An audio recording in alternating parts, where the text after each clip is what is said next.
సాంకేతిక లోపం కారణంగా బ్రహ్మోస్ క్షిపణి పాకిస్తాన్లోకి దూసుకెళ్లిన ఘటనపై కేంద్రం కఠిన చర్యలు తీసుకుంది. ఈ ఘటనకు కారణమైన 3 అధికారులను ఉద్యోగాల నుంచి తొలగిస్తున్నట్లు ప్రకటించింది. గ్రూప్ కెప్టెన్, వింగ్ కమాండర్తో పాటు స్క్వాడ్రన్ లీడర్పై ఈ మేరకు చర్యలు తీసుకున్నట్లు భారత వైమానిక దళం తెలిపింది.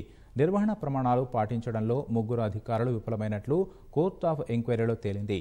ఈ ఘటన తీవ్ర విచారకరమని రక్షణ శాఖ అభిప్రాయపడింది. ఈ ఏడాది మార్చి 9న క్షిపణుల పరిశీలన సమయంలో సాంకేతిక లోపం తలెత్తి బ్రహ్మోస్ క్షిపణి పాకిస్తాన్ భూభాగంలో పడింది. దీన్ని తీవ్రంగా పరిగణించిన కేంద్రం ఉన్నతస్థాయి దర్యాప్తునకు ఆదేశించింది. తాజాగా 3 అధికారులను ఉద్యోగాల నుంచి తప్పించింది.